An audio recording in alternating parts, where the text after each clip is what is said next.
2024 लोकसभा चुनाव में बीजेपी को सत्ता से दूर करने के लिए बने विपक्षी गठबंधन के सामने एक के बाद एक करके मुसीबतें सामने आ रही हैं।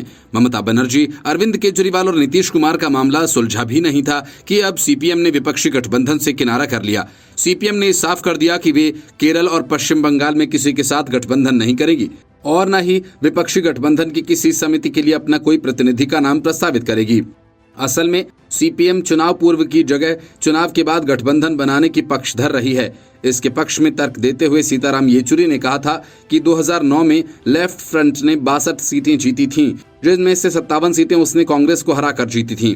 लेकिन उसके बाद यूपीए 2 की सरकार आराम से चली। वजह यही रही कि सीपीआईएम ने कथित तौर पर बंगाल में केरल में गठबंधन के खिलाफ फैसला करके बगावत करने का ऐलान कर दिया। सूत्रों का कहना है कि सीपीआईएम ने अपने मुख्य प्रतिद्वंदी दल ममता बनर्जी की तृणमूल और कांग्रेस से दूर रहने का फैसला किया। इसके अतिरिक्त उसने भाजपा विरोधी मोर्चे की समन्वय बैठकों के लिए भी प्रतिनिधि का नाम नहीं देने का फैसला किया है। सूत्रों का कहना है कि सीपीएम ने बंगाल में भाजपा और तृणमूल दोनों से दूरी बनाए रखने का फैसला किया। सीपीएम ने इस फैसले से विपक्षी गठबंधन में खामियां और मतभेद उजागर हो रहे हैं। सूत्रों ने बताया कि दिल्ली में सीपीएम पोलित ब्यूरो की बैठक में ये निर्णय लिए गए। सूत्रों ने दावा किया कि ये फैसले विपक्षी वोटों का बंटवारा नहीं होने को सुनिश्चित करने की रणनीति का हिस्सा हैं।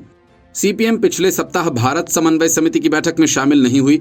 उसके लिए 14 सदस्यीय पैनल में एक सीट खाली रखी गई थी। वामपंथी दल का निर्णय हालांकि आश्चर्यजनक है, लेकिन ममता बनर्जी को परेशान नहीं कर सकता है, क्योंकि उन्होंने वामपंथी नेताओं के साथ मंच साझा नहीं करने के पहले ही इनकार कर दिया था। बैठक के बाद सीपीएम पोलित ब्यूरो के बयान में फैसलों का जिक्र नहीं है। हालांकि ऑन रिकॉर्ड पार्टी ने कहा कि ये गठबंधन की मजबूती और विस्तार के लिए काम करेगा।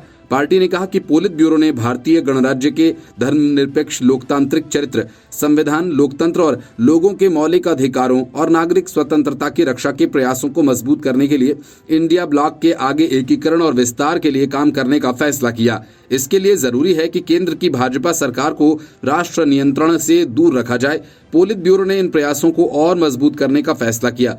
पोलित ब्यूरो ने कहा कि उसने देश भर में सार्वजनिक बैठकों की एक श्रृंखला आयोजित करने और आगामी चुनावों में भाजपा की हार सुनिश्चित करने के लिए लोगों को एकजुट करने के लिए पटना, बेंगलुरु और मुंबई में 3 बैठकों में पार्टी का रुख भी समर्थन किया है। Bureau report, news of India.